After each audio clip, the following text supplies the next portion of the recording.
is an Unspoiled Network podcast. This is Spoil Me, covering Iron Druid, Book 1, Hounded, by Kevin Hearn. Brought to you by Aaron Schwartz.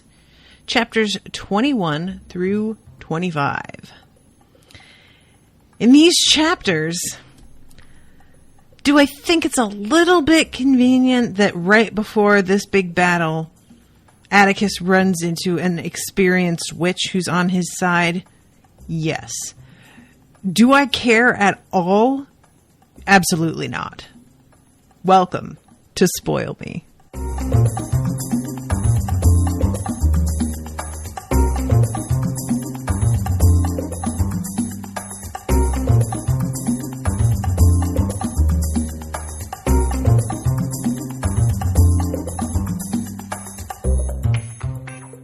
So welcome to the show, everybody. I am Natasha, and these are the last 5 chapters of Hounded. So this is the second book for Spoil Me that I've completed, which is fun. And yeah, I didn't really expect for Laksha, is that her name, to play such a role in the end here. And like I said, maybe if I were like in a different mood when I read this, or if I were coming at this with different expectations, I would have been a little irritated at the fact that he gets help that's so like perfectly suited for what he needs exactly when he needs it. But it just doesn't bother me. Like, that feels like what this series kind of is. I'm not sure, again, because I've only read the one, but it doesn't feel like he's trying to make, and by he I mean the author, Hearn. It doesn't feel like he's trying to make this like incredibly nuanced bunch of like layered stories. It seems like he's just trying to tell a fun adventure story with supernatural elements, and like that's a completely valid thing, and I really enjoy it, you know. So no problems with that at all. And I mean, this last battle here is really satisfying. Like, there's a lot of elements that come into play that I hadn't really expected or thought about. And the way that it all winds up working out is similarly satisfying, because I was worried it would feel a little bit too easy, or that if he did wind up getting some sort of Hail Mary at the end, that it might seem like, again, too convenient. But the way that it all goes down, it just felt like a really nice coordinated effort on the part of him and the werewolves and Laksha, rather than it being like, oh, well, wasn't that simple? It's more like, oh, how nice that this like team of totally disparate entities all worked together so well, and they were all working for a common goal. And apparently it was like it was somewhat predictable to the baddies, Angus, that they were going to be working together, at least the werewolves. Angus does not know about Laksha. But there's something touching about that too, that like they are so aware of the fact that Atticus has friends, that they're prepared for that, because that's the kind of relationship that he has with these guys, which is kind of great. So, all right, let's get this started. We start chapter 21 right where we had left off, when Atticus is sitting at the bar and Magnuson comes in and is asking him if he knows where Hal is. And he checks his phone and has that message from Emily, and he shows it to Magnuson, and all of the dudes are really like struggling to keep their cool. And by dudes, I mean werewolves. And they manage to like keep it together. A little bit later, it really does start to leak out. And Emily he calls her back and demands that she prove that Hal and Oberyn are still okay, which he does. He gets proof, but the two of them, or it's not the two of them because Oberyn doesn't speak into the phone, but Hal definitely like tries to tell him a little bit about where they are, which turns out to not exactly matter, because she tells them where they are in the end. But I appreciate the effort there, Guy. So they have to prepare a little bit. I sort of expected them to head out right from here, but they do not. They have to go back to his place. He has to buy some time because they have to get there at sunset, I think is what they decide to do. So he gets Granny under his wing here. He finally is like, all right, yeah, you get to be a druid apprentice, but I'm going to need Laksha. And also, this is her opportunity that she was looking for to get back at this woman. So we're all working together here, and she gets her chance finally. I'm a little saddened by the deal that he made for Laksha to like go live across the Mississippi, because I find her kind of compelling and interesting, and I would like to see more of her. I have a suspicion that she may come back at some point. But for now, I'm just kind of like, oh, bummer. So he says, we left the place en masse before Liam, whoever he was, could properly register that he had just lost a damn fine bartender. She has to quit her job on the spot. And they stop at the widow's house because this is where he, like, obviously they're still keeping an eye on Atticus's place. And he needs to get in there, but he decides to do it by shape-shifting into an owl. And it turns out that he still has Radmila's blood, which he wasn't sure whether that had been found or not when they like ransacked his place. And I have to be honest, I was really surprised that was still there. Like, it was somewhat gratifying because it's a really nice weapon that turns out to be extremely useful. But it did surprise me. I thought there might be a wrench thrown into those plans. He gives his sword to Laksha to get her to work on taking the binding off it. And I had expressed some confusion last time about why he actually felt the need to do this at this point. And this gets explained here. Is that the entire point of this exercise? Didn't you want that cloak on there? I shook my head. Not anymore. Yesterday, Radamila proved that she still has a connection to this sword that she can use against me. She was able to show Angus Og how to bind Detective Fagels in such a way that he could sense the cloak, thus see my sword, even through my camouflage spell. What if she could do more to the sword through that link? Turn it against me as I wield it, perhaps? I cannot take that risk. Besides, the entire reason I was cloaking it was to keep it hidden from Angus Og and his allies. Since he knows where I am now, and Bridget told me she wants me to keep it, there's no more reason to hide. It's actually going to help having its magic in the open, because that means Angus and the Coven will be focused on me and the threat I represent. They won't be worrying about you and the pack circling around behind them. But they will know you are most likely coming. They would be stupid not to prepare themselves, so you in turn must be prepared. They will have silver, Gunnar. Guaranteed. The alpha male's grin melted into a snarl, and his features began to ripple as his eyes flashed bright yellow. And he manages to keep Magnuson from completely losing his shit right here. But unfortunately, this mental link that the alpha has with the others is such that when he gets upset, it causes all of them to also react. And they, of course, also just hear the conversation, so they have their own reactions. But I think how he feels can influence them as well. And they all transform in the front yard, which for some reason, the fact that the widow gets let in on all of this is delightful to me. I love this like turn of events so much. I can't decide what about it is so much fun. If it's the fact that she's a little bit ridiculous because she's just constantly drinking and hates the Brits and is just so like weirdly specific about where her loyalties like begin and end, and has very distinct lines that you can't cross or can cross.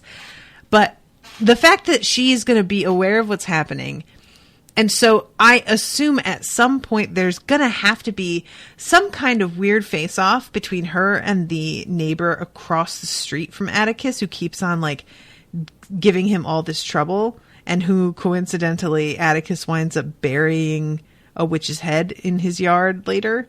I just want to see that. Like, I would love for eventually almost everybody in this neighborhood, except for that guy, to be like on board with what's going on with Atticus, and this poor guy to think that he's like really losing his mind because there's like no way that what he thinks is happening is actually happening. But that's just me being petty. So yeah, this link makes all of these dudes transform, who are in the front yard doing like weed pulling and stuff for the widow. And so she is like, what's going on? There's a bunch of wolves here that used to be guys. So that seems bad. And I love when Magnuson's asking Atticus if she can be trusted. Atticus said, absolutely. 2 days ago, she watched me kill someone, and she offered me her backyard as a place to hide the body. Truly? Magnuson raised his eyebrows in surprise. That's a fine woman. I love that reaction. That's a fine woman. So Atticus, she says, Atticus, you're not one of them, are you? No, I assured her, I'm not. Some of your friends turned into bloody big dogs right before my eyes. And then she tries to be like, you're not going to try and tell me that I didn't see what I saw and that it's just because I'm drunk. And he's like, no. And he finally, she says, I think you owe me an explanation. And he sits down and does explain as much as he can in the short time that he has, which I really enjoy. You know, this is actually a weak spot for me, that if you are familiar with Unspoiled, you know, I despise like plot contrivances based on miscommunications. It's just, it's not that this doesn't happen, but it always feels really like lazy to me. So whenever characters, I mean, and I don't mean to say like the miscommunication can happen if somebody is not allowed to tell somebody something. That's different. As long as the reason that they're not allowed to tell is valid, fine. But this like moment where he decides to just come clean with her and tell her as much as he possibly can in the time that he has, I just really like when people are upfront about everything and trust somebody. And that may not wind up working out, but I feel like so much more can be accomplished by trusting people usually than not, that it's usually worth the risk as long as you are trusting your gut on whether there's someone who can actually be trusted in the first place. So yeah, and she asks him what I appreciate also, because this is something that I don't think is explored nearly enough in other stuff. Even in the Dresden Files, this question never really directly gets asked. And one could argue it's because there are some specific characters that sort of deal with this. But she asks Angus, or she asks, you hear me? Oh shit. She asks Atticus, so God really exists? He says all the gods exist, or at least did exist at one time. But I mean Jesus and Mary and all that lot. Sure, they existed, still do. Nice people. And Lucifer? I've never personally met him, but I have no doubt he's around somewhere. Allah is doing his thing too, and so are Buddha and Shiva and the Morrigan and so on. The point is, Mrs. McDonough, that the universe is exactly the size that your soul can encompass. Some people live in extremely small worlds, and some live in a world of infinite possibility. You just received some sensory input that suggests it's bigger than you previously thought. What are you going to do with that information? Will you deny it or embrace it? And I love her. Ah, me dear boy, how can I deny anything you say? If you still haven't killed me yet for seeing more than I ought to, I figure you must like me, and it wouldn't steer an old widow wrong. And besides that, I saw those bloody werewolves with me own eyes. Oh, bless her. She's great. And yeah, he tells her that, like, I'll try and tell you more as soon as I can, provided that I actually like make it home alive tonight, which she has a very appropriate reaction to. You've got a ton of werewolves as buddies that are going to be fighting with you, and you're still worried that you might not come out of this alive. And I'm like, yeah, how about that? That's a lot, huh? So the Laksha brings over Fraggle Rock, and I really enjoy the combination of things that are happening here. I was reminded of its deadly purpose, and of the deadly purpose I also had now. Right, I said, pulling the sword out and admiring its blade. I've waited long enough. If Angus Og wants this sword, then he can have it, for just as long as it takes me to eviscerate him. Oh, snap, it's on. So they go to the woods and are, getting prepared. The eastern side of the Superstitions, which I guess is the name of like a mountainside or desert or something. What a great name, though, seriously. Laksha has been in control of Gran's body pretty much like since they left the bar. But he asks Laksha to back up and let Gran come forward for a little while. And yeah, he tells her that he's going to give her some powers for a little while in order to allow her to keep up with him and the rest of the pack. Because they're going to have to like haul ass, and she needs to be able to run without getting tired and see in the dark. I think those are the main two things. So yeah. And the other thing is night vision. And I love, after a couple of miles, I'm going to have Laksha come back and do her thing, but I want you to have this experience. Gran was a bit overwhelmed, and she confined herself to a nod and a meek little, okay. So then he gets a call from Melina. I really appreciated this a lot. Melina calls to let him know that she was not part of this whole bullshit deception thing. That when he asked her specifically right out whether or not they were partnered up with Angus Og, she said that she couldn't tell him because she really didn't know. She had her suspicions, but she couldn't betray the coven and tell him that if she didn't have proof and wasn't sure, because that could totally backfire, of course. So now, after they've figured out, like, after her and the other sisters have figured out what they're actually doing, they have pulled away and are totally separate from this. And she says to him, once you get there, you will see that I am not here, or I am not there, and that I'm not part of this. And he asks what the names of the witches are that have decided to defect. And I'm trying to find where the actual, because I have the spot where their names are, but there's a moment. Oh, here it is. They refuse to leave this foolish path they are on, so now our coven is split. There are 6 of them waiting for you in the Superstition Mountains. They have no doubt contacted you by now. Which 6 are in the Superstitions? That ungrateful snot Emily and Radamila, of course, as well as Jadwiga, Ludmila, Miroslava, and Zidslawa.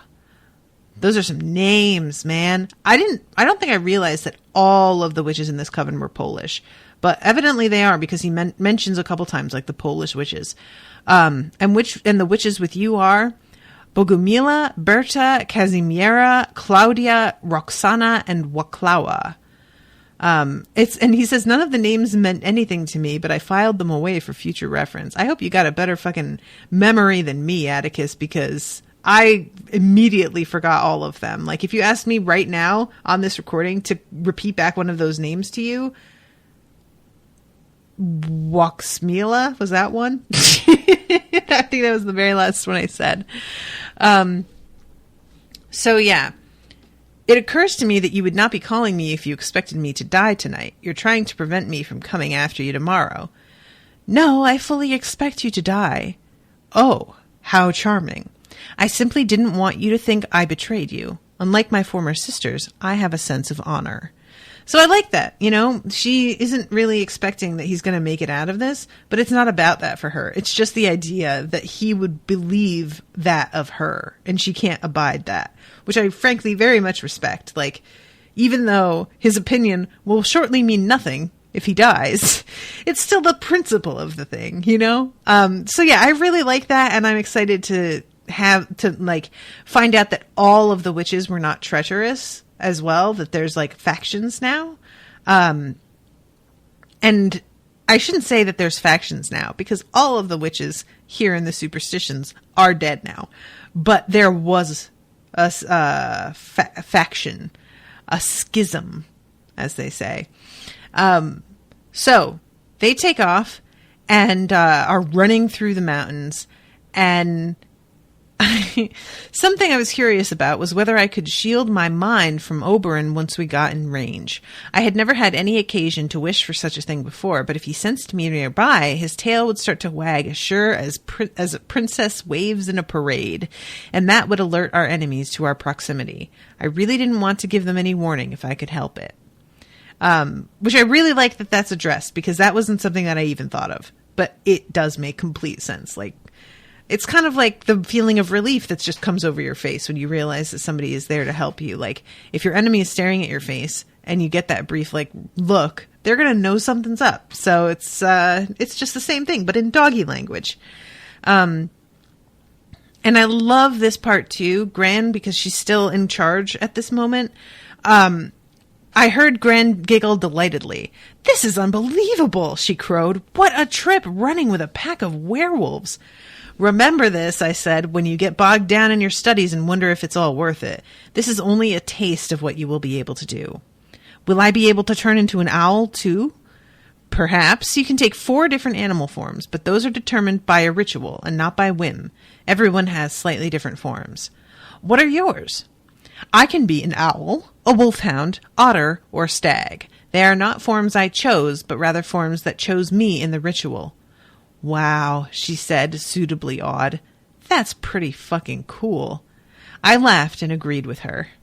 And I like that there's just the occasional reminder of how awesome it is that he's able to do this stuff, because there's no way you don't start to take for granted that you can do this after 2,000 years, right?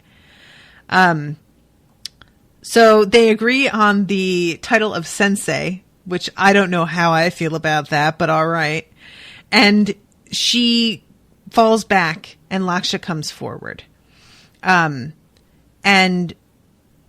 when she says to take the necklace back, I need to be right next to her.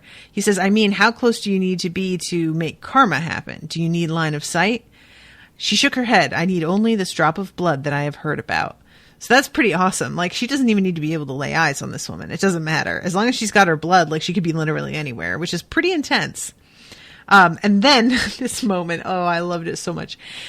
She examined it the way a normal human being would for a couple of moments, but then she pulled some creepy witch stuff and made Gran's eyes roll back in their sockets, so all I saw was the whites of her eyes. I knew it was something akin to my fairy specs, the Vedic third eye that allowed them to see visible traces of magic, but it was still creepy. Then, when she had seen what she needed to see, her eyes rolled back down like slot machine tumblers to give me double pupils.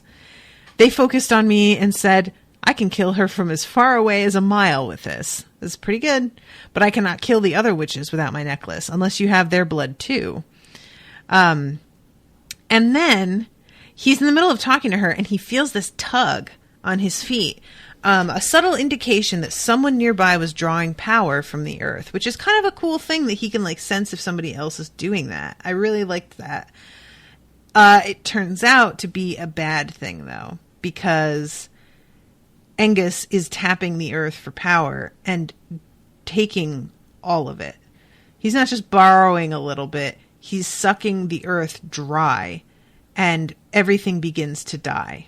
And it's just really fucking like he wreaks havoc on the area, and Atticus is thinking to himself that like he may be able to bring it back, but it's gonna take like years and years and years for that to happen. So I wonder, you know, what like park rangers are gonna say when they come across this huge dead zone. If they're going to think that like there's some sort of chemical spill or maybe just disease. But usually when there's disease, it affects like a certain species of tree or something like that. It doesn't hit everything at once. So they get ready to fight, and he takes a look over at Gran, and Laksha's still in charge at this point, and she's like in this fighting position, and he realizes that like she doesn't depend entirely on her magic for self-defense, which is an important thing to know about an enemy, in case, as he puts it, we weren't on the same side someday. So the wolves have been warned, or they already figure that there's going to be traps. But they wind up getting warned by, guess who? Flittish is here. And she, all right, I'm not going to get into this part too much now, but in this moment, she gets all of the werewolves to lay down and chill out, and goes up to talk to Atticus and explains to him that these traps that have been set up are in a circle all the way around, that like in order to get past them, you are going to have to sacrifice one of them, because, and one of them, I mean one of the werewolves. Because if you go in single file, then the trap has already been set off and they can all pass through this one clear spot. But if you try and surround them and all come at them from different angles, there's going to be a trap for every single one of them, and they're all going to go down. So you're going to need to make a calculated risk, and somebody's going to have to take the hit, which it turns out is the werewolf that helped him. Well, I was going to say helped Atticus with his gunshot wound, but he really didn't need any help by then. I guess the one that helped him fake the paperwork for his gunshot wound is the better way to say that. And this scene with Flittish, like, putting all of the werewolves on their backs, it really kind of freaks Atticus out, because he knew that she had power, but doing this to werewolves, as far as he knew from like a couple chapters ago, werewolves were practically impervious to other kinds of magic. He didn't think that there was anything that he'd be able to do that would really affect them. And here Flittish just comes in and just like tells them all to sit, and they fucking do. And he realizes that when he turned into a hound when they went hunting last time, that even though he felt compelled to attack that ranger, he was able to stop himself and break out of it in the end. But that he, at the time, thought that because of the fact that he felt driven to do that at all, it meant that his amulet wasn't working. And it turns out it's not true. The amulet, the protective amulet that he has on his necklace, kept him from being so completely overtaken by her will that he couldn't control himself at all. Which is pretty huge, honestly. Like, so he realizes that actually the amulet is more powerful than maybe he had really thought. Like, it's well built, and he has a momentary flash of what I want to say is pride over the fact that she wasn't able to completely get to him. And she tells them also that even if they get past the traps, that the witches all have silver daggers, which is pretty rough. They're ready, man. So he asks her if she's taken sides, and she says, "I will not fight for you or with you, nor will I walk the path you walk, because you may not be seen to take sides against the Tuatha De Danann." One corner of her mouth quirked up, and she gave the barest of sardonic nods. No, Flittish would never be seen taking sides, but she could certainly give one side an intelligence bombshell on the side. So they continue on, and Atticus has camouflaged himself as he can, and he convinces her to communicate to them, the werewolves, what they need to do, because her subduing them in the way that she did, if she just lifted that, they would need to go after somebody, because they would be so enraged at the fact that they were humiliated like this, that probably they'd go after Atticus and attack him and kill him. And it's kind of amazing that she's just like, well, you'll figure something out. And he has to be like, it would be super cool if you could explain to them, actually. So she finally does. And they all, like, start growling anyway, but they don't attack her. Go and free your second. If your sacrifice survives the witch's traps, I will render what aid I can to remove the silver. You are a strong pack. Fight well, feast well, and be whole again. Which is a really nice little moment. So the wolves take off. Like, up till now, they'd all been sort of running together as a group. But at this point, the wolves are like, fuck you guys, we're going. And Atticus and Gran are falling back way behind. And he says something about how no one could be allowed to mess with the pack and not suffer retribution, with perhaps the exception of Flittish. I was glad not all the Tuatha De Danann had her gifts. Clearly Angus Og did not, or he would not have given the Coven the task of taking the pack out. He had other gifts, though, and I could only hope mine were a match. And Laksha says, as she's watching them, I have never seen a pack so angry. It makes them stronger. They might survive the silver.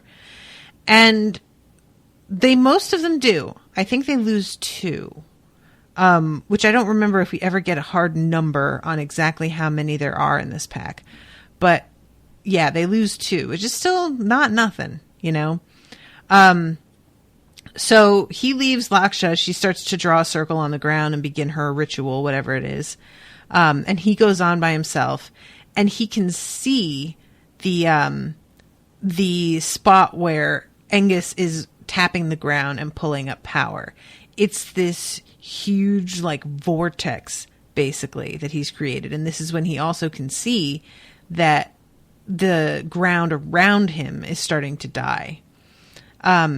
And there's this really weird thing, too. There were only 2 witches left by the time he gets there, which I have to confess I was a little bit bummed that we don't get to see those fights. Like, I understand it for the expedience of the story, and I do think that it wouldn't really ring true that the witches were all still fighting by the time he got there, because the werewolves were a fair distance ahead of him, apparently. And he stops and, like, has a whole conversation with Laksha. But that being said, I would have really enjoyed getting to see the actual fight rather than, like, the aftermath of it. But yeah, Emily and Radomila are the other ones that are left. And Radomila is chanting a spell from within a cage settled on the opposite side of the cabin from the prisoners, the bars of which were no doubt lined with silver. The werewolves wouldn't be able to touch her. Emily, however, had no such protection, and I saw her Barbie doll eyes grow even wider than usual as she realized she was next up to become a chew toy. She was on the far side of the meadow, just visible between the sycamores next to the cabin, and she did not seem likely to stand her ground and die fighting like her sisters. Even as I thought this, she turned and ran into the woods, which would only encourage the werewolves to pursue her, frenzied as they were. And he realizes that, like, as much as she's running because she's just scared, she's also running to lure them all into the traps. And they manage to pull up just in time and not run through them, so no more of them get taken out by them. But it's a pretty, like, even as much as she's panicking, like, she's still thinking. She's still thinking up there. So, yeah, my nemesis was standing in the orange glow of that hellish fire he had summoned. Facing the west, armored head to toe in silver plate. Now, this part's interesting because it points to some things I hadn't considered. This wasn't for my benefit. He knew that if I could get past his guard, Fragorok would slice through the armor as if it were tissue paper. It was proof against the werewolves in case they got past the witches, which they practically had, with Emily run off into the woods and Radomila still chanting something but having no visible effect. Angus wore a Greek Corinthian helmet, so it was all of one piece and required no visor plate. It afforded him maximum visibility, yada, yada, yada. And this is all a description of how the, how it would protect him. And given all of this, it was clear he'd never expected me to arrive alone, and neither had the witches. He'd planned to involve the Tempe pack all along, for many months it would seem, because that suit of armor had to be a fairly recent commission. Werewolves were never a problem in Tir na Nog, and one doesn't find custom suits of silver armor on Blue Light Special at Kmart. It spoke to me of a level of connivance. that chilled the marrow of my bones. When he found out where I was, he had known I would involve the pack through my lawyers, and I shuddered as I crouched behind the trunk of a cottonwood. It seemed to me as if we were playing a game of chess, and he had thought many more moves ahead than I had. He had outplayed me with the witches from the beginning, had 2 different police departments playing fetch for him, and had anticipated or even counted on a pack of werewolves showing up tonight. What else had he thought of ahead of time? What was he doing with that fire pit, and what was Radamila up to? What would happen once I stepped out there and revealed myself? And then he notices that death is there.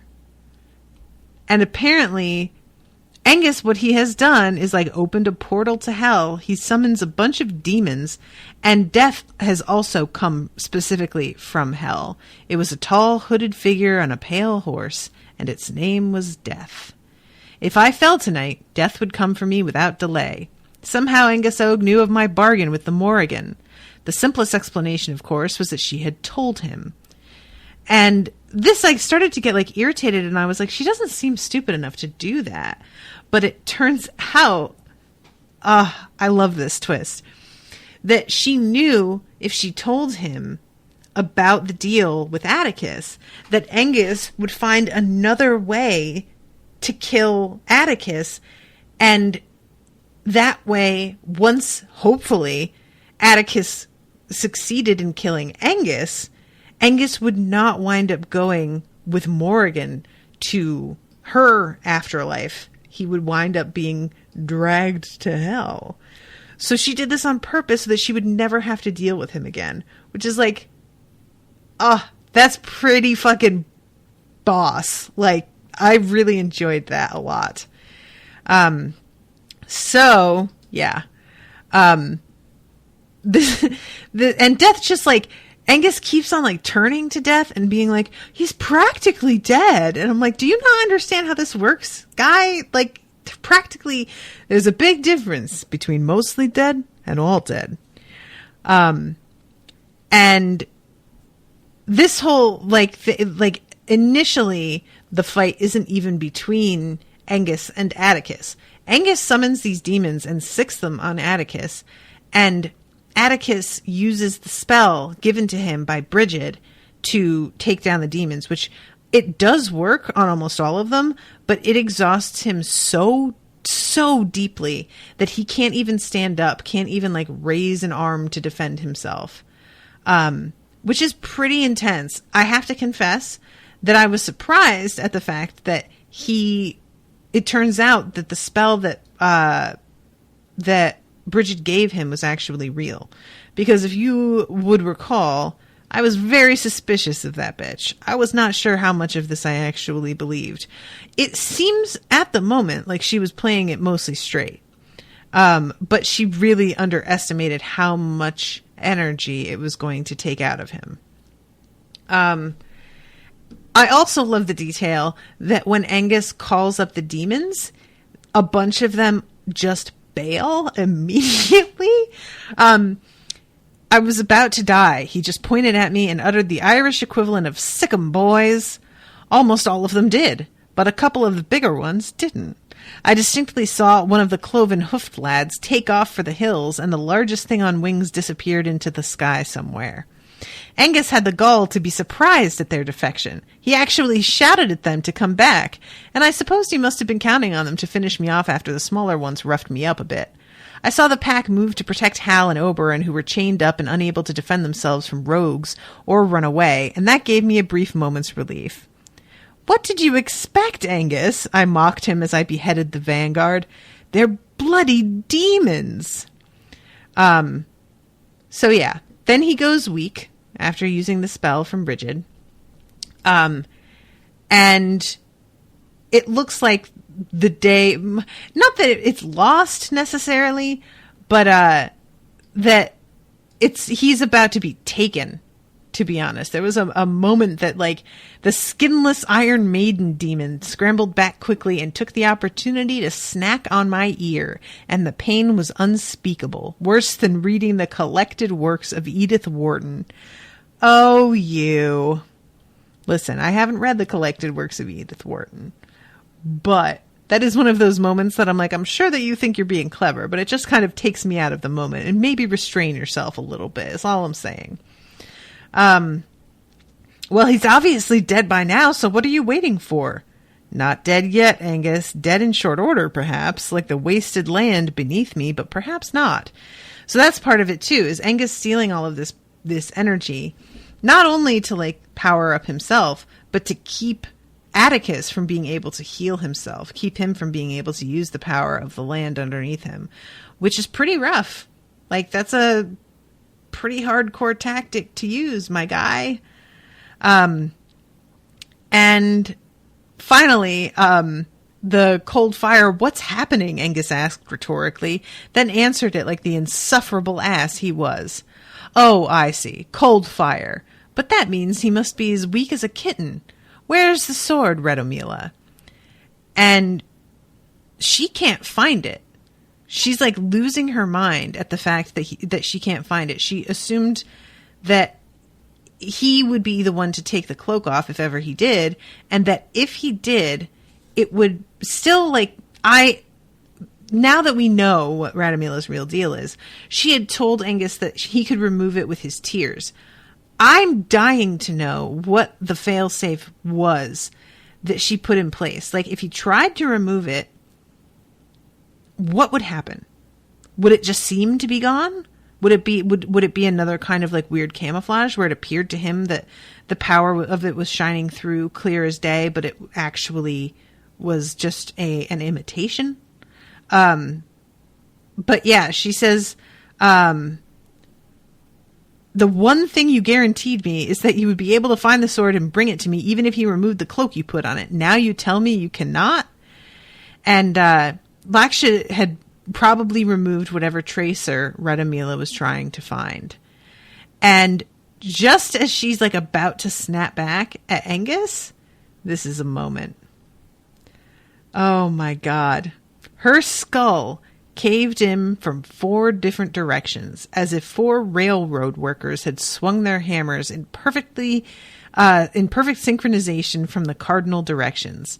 Bits of brain and blood splattered the insides of the cage and even sullied the pristine armor of Angus Og. Now that is why I'm paranoid about witches getting hold of my blood. Druid's Log, October 11th. Never make Laksha mad. Yikes. That's really badass, though. Like, that's pretty fun.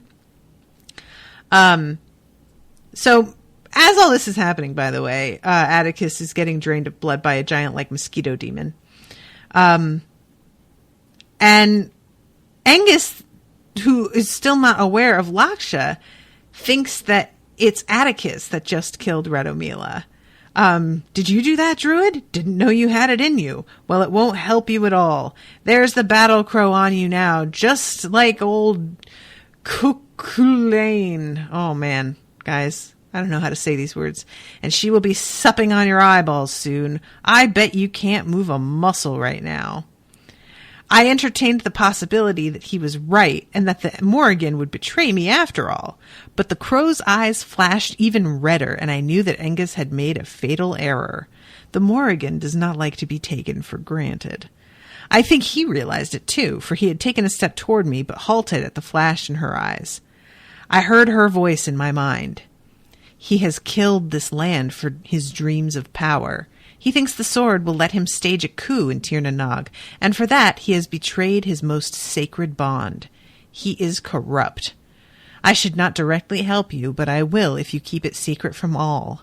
I am lending you my power to fight him on equal terms. If you live, I will require it back. If you die, it will return to me in any case. Agreed? And he agrees on the condition that she hunt down that mosquito demon and kill it so that there isn't something flying around with his blood, which is a really good precaution to take. And I admire the fact that he had the presence of mind to even think of that, because I would not. Like, I don't think I'd even consider that after it being drunk that it was, like, useful for anything. But why wouldn't it be? Like, yeah, if Radomila's dried blood from, like, God knows how long ago was enough to allow Laksha to kill her from a mile away, then yeah, blood inside of a demon's belly has to still be usable. And she tells Atticus, you know that he's carrying Moraltach. I did not, but thank you for telling me. Moraltach was a magical sword like Fragarach. In English, it would be called Great Fury. It had an interesting power. Its first blow was supposed to also be the coup de grace. One hit, and you'd be done. Under the fine magical print, it had to be one solid hit, not a glancing blow, and it was definitely not activated by simply clashing with an opponent's sword or shield. You are aware of its power, then, and how you must attack? Well aware, thank you. I'd have to put him on the defensive and prevent that blow from ever falling, especially since I had nothing on but 100% cotton. I kept forgetting that, to be honest. Like, there was something in my mind that decided that he had armor on at a point in this, and once I read that line, I was like, oh, right, he's in fucking jeans and a t-shirt, and he doesn't even have his shoes on. Like, goddamn. So, she tells him, because he dropped Fraggle Rock, when all the demons came at him and he used his power and, like, collapsed, he dropped it. So, she tells him exactly where it is, and grabs it up. And I love this moment. The Morrigan flies over Angus's head and shits in his face. Oh my god. What a petty bitch. But, like, that is really amazing. I really, like, she shits in his face in her crow form. That's just so great, guys. Oh man. That's the kind of thing I would definitely do if I could turn into a crow and I was dealing with some shithead. So he almost starts laughing and kind of has to collect himself and realize, hey, you know what? My life is on the line. Maybe now is not the fucking time for me to be, like, cackling over her shitting on somebody. And this is when Angus does his, like, bad guy speech. You've led me a right merry chase, and if there were any bards left to sing of it, they'd probably write a ballad about you. A proper one, where the hero dies at the end, and the moral is don't ever fuck with Angus Og. Oh, God, what a fucking dummy. That sword is the rightful property of the Tuatha De Danann. You cannot escape me now, except by begging for mercy. Drop the sword and fall to your knees. This guy's an epic douche. Kick his shiny ass, Atticus, Oberyn said. Oberyn, bless you. Oberyn is like the Greek chorus this whole time.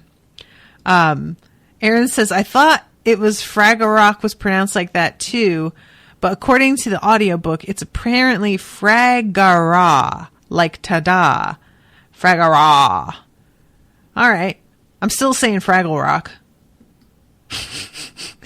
Fraggara. I don't understand letters or language. It's all just, we're all making shit up. Angus snorted in derision. Druidic law doesn't apply here. Druidic law applies wherever I walk, and you know this. You have no authority to enforce your law upon me. My authority is here. I waved Fraggle Rock and tapped its power to send a gust of wind at Angus. I only meant to intimidate him with its creepiness, but I must have put too much of my anger behind it, because the gust was so powerful it blew him backward onto his silver-plated derriere. Oh, it's so good. But despite this, like, and this being a really great moment, Atticus does recognize that, like, oh, you know what? I used some of the sword's energy to pull this off, and this is a finite source. This is not like tapping into the earth, where I can just keep doing that, and as long as I'm not in one place and I'm not pulling too much, it's not going to hurt anything. If this sword runs out of energy, then he's got nothing to draw on at all for his magic, which is pretty rough. And I love the description too of, like, how once Angus, like, gets knocked back, he has a hard time getting up because he's got so many, like, spikes and everything on his armor. And he throws a ball of fire at Atticus. And And he uses the amulet to counter it. And he says, you know how it feels when you've nuked a Hot Pocket and you touch it too fast before it cools down? Well, the Hellfire was like that. A flash of intense heat that was gone in less than a second, leaving nary a mark but setting my entire body to sweating. Angus couldn't believe it. He thought he'd see a crispy critter clutching a glowing sword, but instead he saw an annoyed, very live druid staring back at him clutching a glowing sword. How is that possible? He erupted. Druids have no defense against hellfire. You should be dead. Yeah, about that. I would like to register at this time that I have never had a Hot Pocket. I feel like I should do that, but I have never done that. Yeah, so Aaron says the Irish pronounce things weird. Not just them, everybody. Just look at the pronunciation guide. Yeah, see, that's the thing. Even if it's Fraggle Rock, it still sounds like Fraggle Rock to me. So it's not even about like, it's just, even the correct version sounds like that to me. I'm sure there's going to be other words later that even when I look up like the way that they're supposed to be pronounced, I'm like, yeah, but that pretty much sounds like spiced latte. So I'm just going to say spiced latte from now on. I think that's going to be a thing if I continue with this series, that there's just going to be some things I just replace with words that I understand and can remember. So at this point, Death starts to laugh, and I feel like that's a bad sign. And apparently Angus thinks so too, because he sort of like pauses, like he's not totally certain.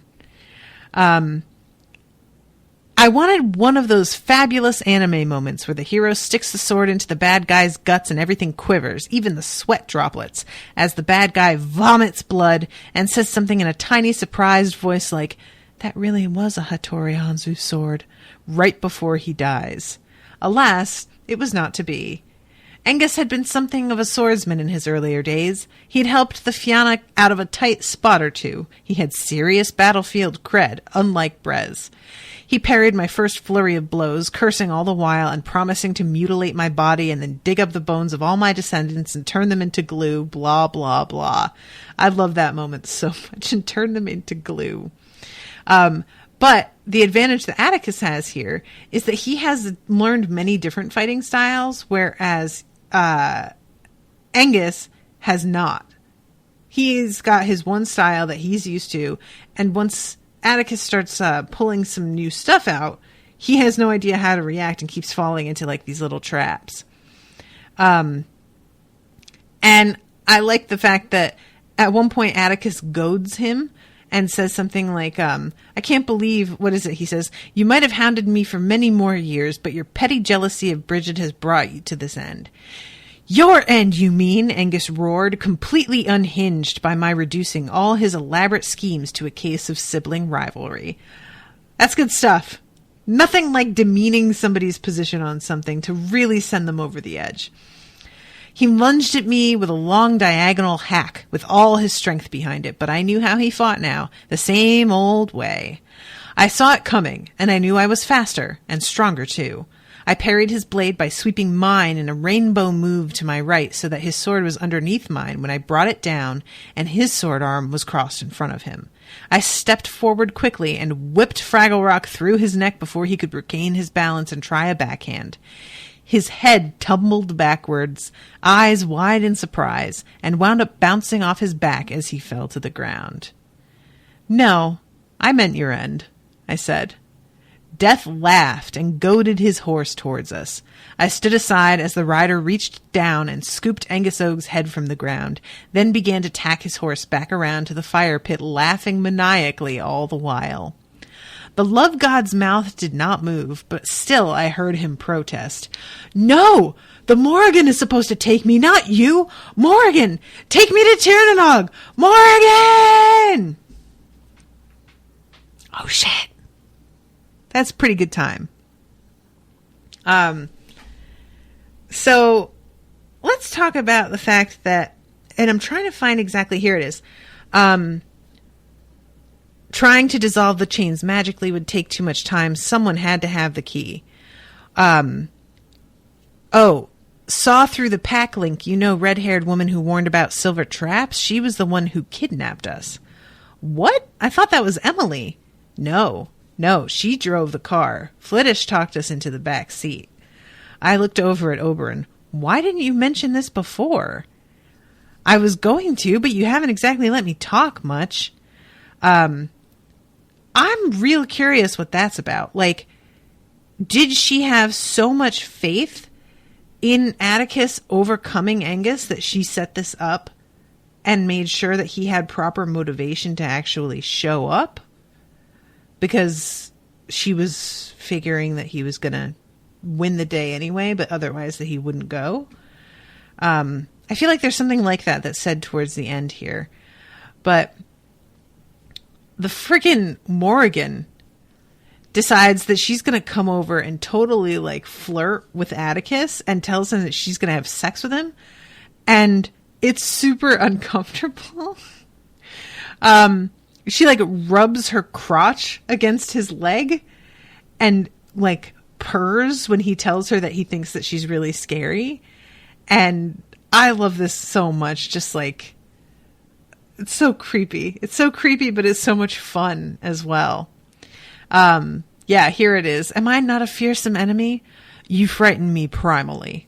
The Morrigan sighed and ground her pelvis against my leg. What do you know? She liked to be told she was scary. Kinky. Why did he want Fraggle Rock so badly, I wondered. I never got to ask him. There was a faction in Fairy, a rather large one, that thinks you should not wield it, since you are neither Fae nor the Tuatha De Danann. They think Brigid has let too many of the old ways go, and allowing you to keep Fraggle Rock is something they point to as evidence of their claims. So I'm a political football in Tirnanog.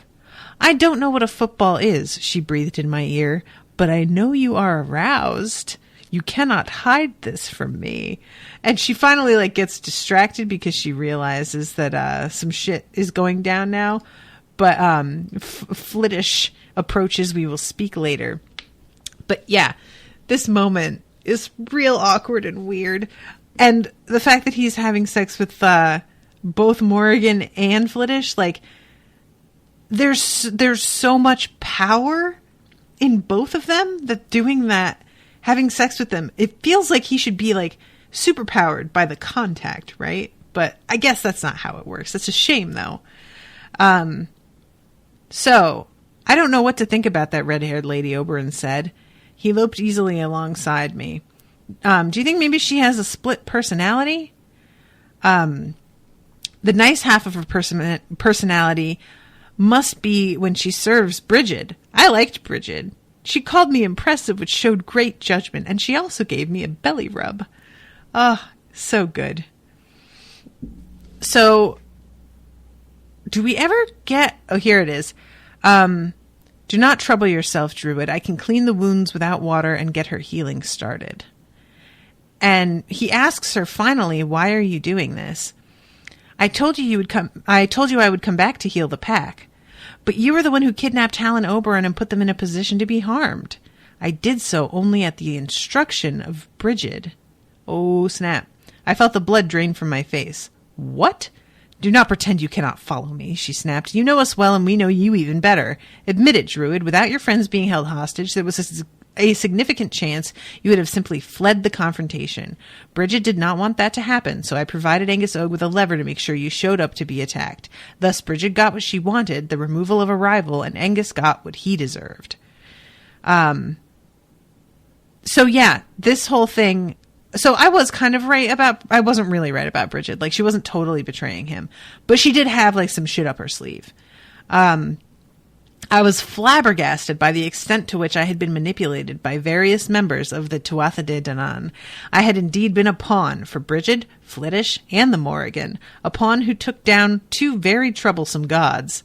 Still, there were clear blessings to be thankful for. I was still alive, and my worst enemy was in hell instead of angling to become first among the Fae. I could think of nothing else to say to Flittish that would not get me in trouble, so I took refuge in good manners. Yeah, I mean, I guess that's what you can do. I'm surprised he's so surprised at being manipulated by them because I don't feel like this could be the first time in 2,000 years that has happened to him. But okay, That's fine. And she sprints towards the haunted canyon using who knew what for energy in this wasted land. The Tuatha De Danann obviously had access to a power source that I did not, but I could see now that they had labored for millennia to preserve the fiction that they were as limited as druids were. I like this because I had been feeling like if they are just dealing with the same kinds of energy sources as druids, what makes them so special? Like, Atticus can just cut this guy's head off. He's an actual god, but cutting his head off works. But this changes that a little bit. So we loped over to where Dr. Jordison was healing. He looked as if he wanted to sleep, but that was doubtless impossible with the pack link overflowing with bloodlust at the moment, because Atticus sent the rest of the pack to go and take down Emily and bring her head to him, which he had planned to use to intimidate the remaining witches and basically send a message that, like, yeah, I beheaded this bitch. The rest of them are all dead. And he, like, lets them think that he managed all of it on their own. Like, there's no way that they don't know that he had some help, but they don't need to know the extent of it, or that he would definitely be dead if it wasn't for his help. So he just lets himself be really scary to them, which I do really like. And he bids Laksha a farewell. She manages to get the necklace back from Radomila's body, which is super gory and disgusting. And once Gran comes back to her own body, the stench from the demons and everything is so bad that she starts, like, vomiting uncontrollably, which is pretty intense.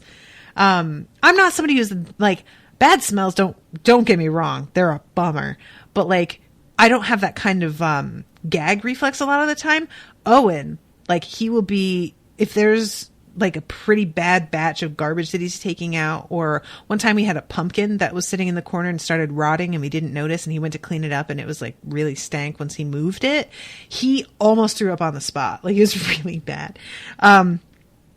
But yeah, this, he shows, Gran basically the carnage around them.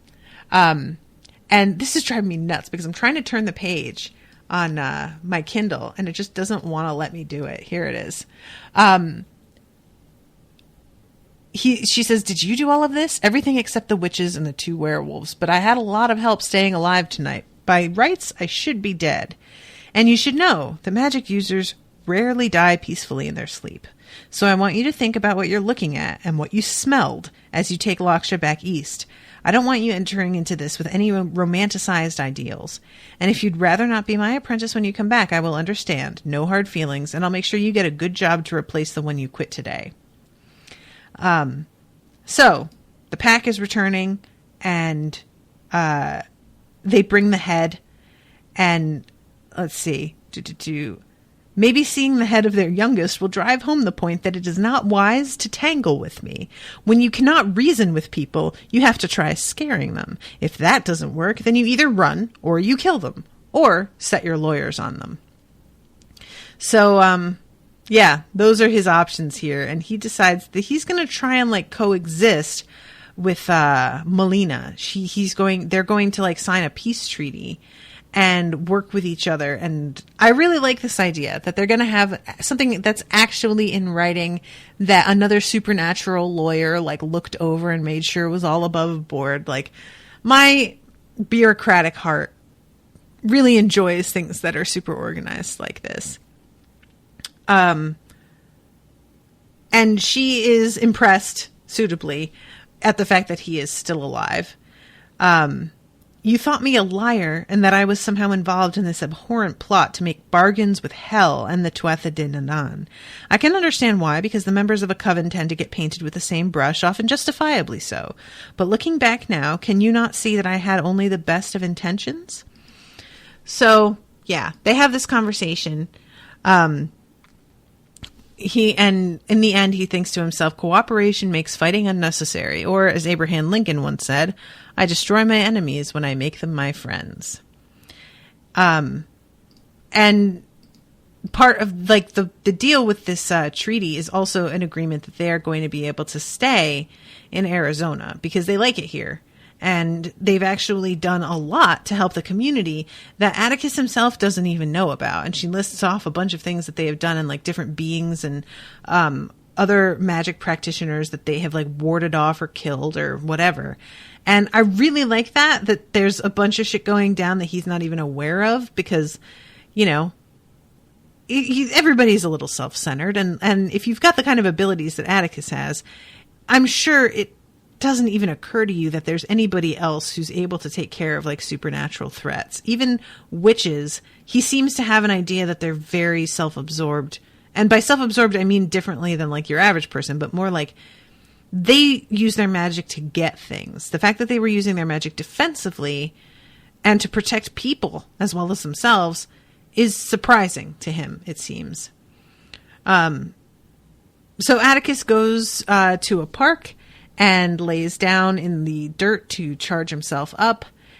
And then, you used way too much cold fire, the Morrigan said. You should plan on being immobile for a couple of days. I hope you put on some of that lotion the mortals are so infatuated with. Can't have you dying of skin cancer. The Morrigan laughed mockingly and then squawked harshly as she changed into a crow and flew away. And she wondered why she didn't have any friends. So yeah, that's the end of that chapter. Did I read oh yeah, I did read the epilogue. I have such mixed feelings about this epilogue. Listen. Okay.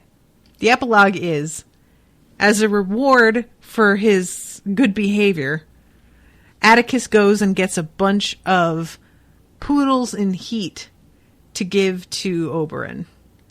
Now,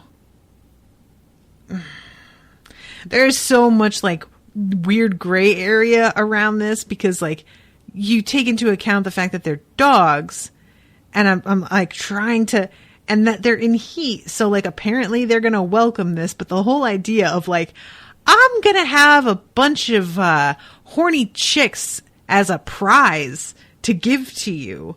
And that 5 isn't even enough, that he's like bummed.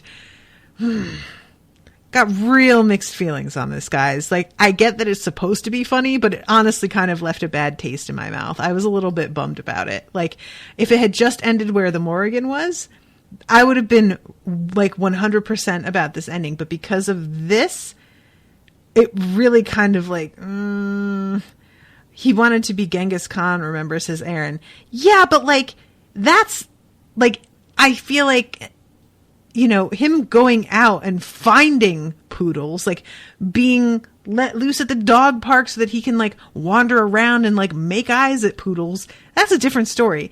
Atticus went and like grabbed up some from somewhere, brought them to his house, and then what? What is he going to do? He's going to just release a bunch of stray pregnant poodles, or give them to a show? Like, yeah, I'm not here for this part, I'll say. But what are you going to do?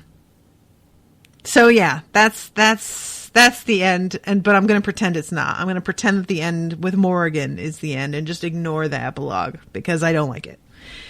And I think that's probably the best way to approach that. Aaron says, isn't like 1 in 5 dudes descended from him because he was such a horn dog? Oh, Genghis Khan, yeah. I don't think like 1 in 5 dudes on the planet. I think 1 in 5 in Asia. But or maybe just specifically in China, but I don't remember. But yeah, it was something like that. Something nuts. Yeah, you know, all of that pillaging and raping, you're bound to sire some offspring. Is there anything that you want to ask me, Aaron, before I wrap this up? Thank you very much for commissioning this. I can't wait till we get to the part of this series I am willing to pay for a wannabe spoiler, or a wannabe episode for. Oh, nice. All right, cool. How many books are in this series altogether? Because when I looked, I think I saw that there were like 8 as far as were immediately visible on my Kindle when they were like, you finished Hounded, check out. And they had like the list of the rest of them. And it looked like there were at least 8. But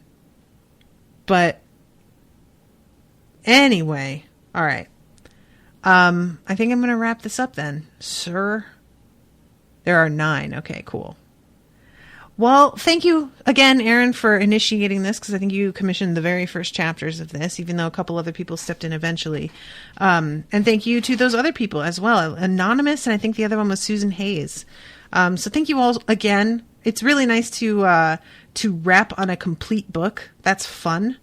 And check the website if you would just like the playlists for specific Spoil Me subjects, because I'm trying to divide it up on the website according to playlist, so that there's just an Iron Druid playlist and just a Sunshine playlist, all of that.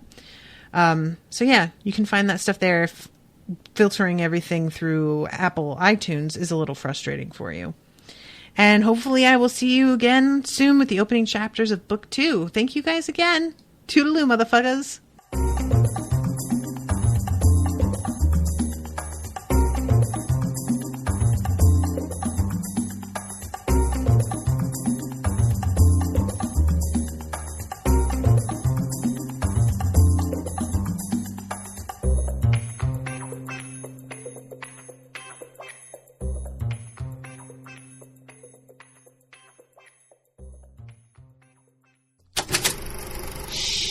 That was an Unspoiled Network podcast.